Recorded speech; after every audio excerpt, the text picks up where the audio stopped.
George Bernard Shaw का classic play पिग्मलियन।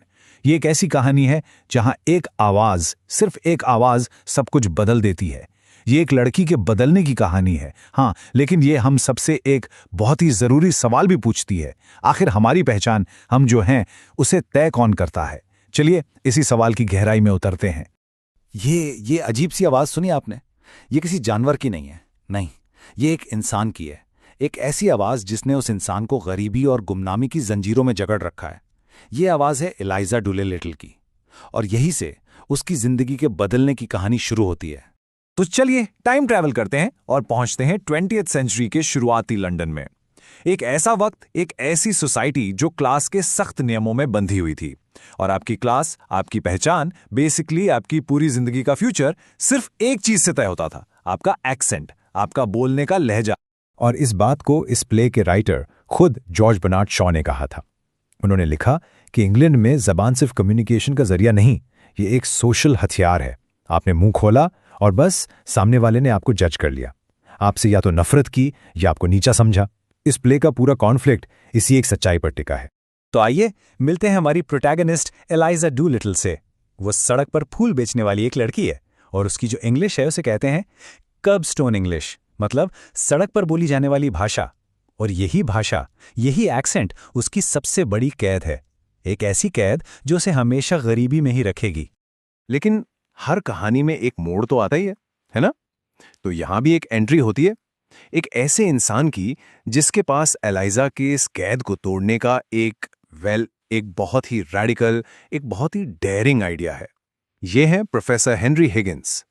Professor Higgins phonetics के माहिर हैं, यानी द साइंस ऑफ स्पीच, आवाजों का विज्ञान। लेकिन उनके लिए ये सिर्फ एक सब्जेक्ट नहीं है, ओह नो, ये उनका पैशन है, उनका जुनून, और उनके हाथ में एक हथियार है, एक ऐसा हथियार जिससे वो मानते हैं कि वो किसी भी इंसान की किस्मत बदल सकते हैं।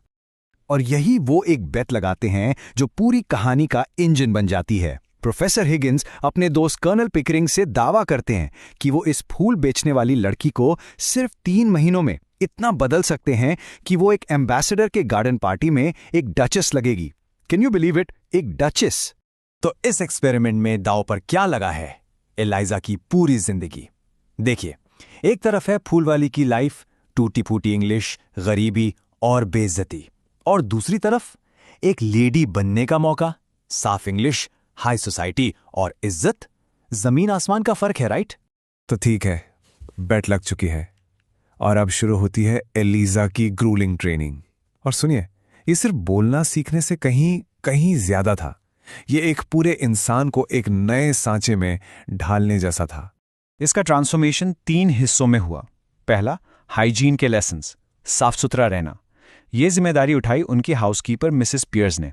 दूसरा, मैनर्स, उठने बैठने के तौर तरीके। ये सिखाया नरम दिल कर्नल पिकरिंग ने। और फिर तीसरा और सबसे मुश्किल, प्रोनंसिएशन, हर एक लफ्ज को बिल्कुल सही बोलने की ट्रेनिंग। और ये सख्त काम था, डिमांडिंग प्रोफेसर हिगिंस का। और ये प्रोफेसर हिगिंस के लिए भी आसान नहीं था, शायद उनकी जिंदगी का सबसे मुश्किल काम था, क्योंकि वो सिर्फ एक जबान नहीं सिखा रहे थे, वो एक जीते जागते इंसान को खुद को एक्सप्रेस करने का एक बिल्कुल नया तरीका दे रहे थे, उससे एक नया इंसान बना रहे थे। और फिर आती है कामयाबी। एलाइजा टेस्ट पास कर जाती है, बेट जीत ली जाती है। लेकिन इस जीत के साथ एक ऐसी समस्या सामने आती है जिसके बारे में किसी ने सोचा तक नहीं था। कामयाबी तो उम्मीद से कहीं ज्यादा बड़ी थी। एम्बेसडर की गार्डन पार्टी में लोगों ने एलाइजा को सिर्फ एक डचेस नहीं समझा। अरे, उन्हें लगा कि वो हंगरी की कोई शहजादी है, कोई रॉयल प्रिंसेस है। शर्त जीती जा चुकी थी। हिगिंस का एक्सपेरिमेंट 100% सक्सेसफुल हो गया। हाँ, उसने प्रोफेसर हिगिंस के लिए शर्त जीत ली। लेकिन एक मिनट, अब आगे क्या? अब एलाइजा का क्या होगा?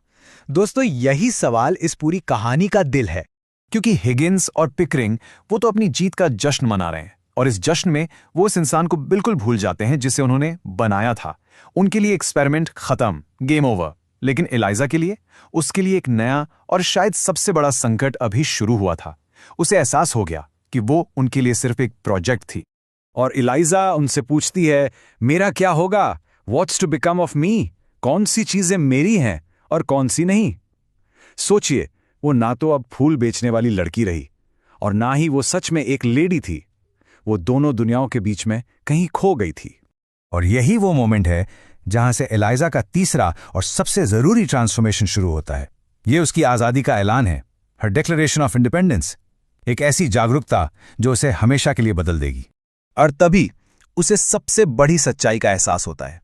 वो रियलाइज करती है कि असली फर्क इस बात से नहीं पड़ता कि आप बिहेव कैसे करते हैं, असली फर्क इस बात से पड़ता है कि लोग आपके साथ बर्ताव कैसा करते हैं।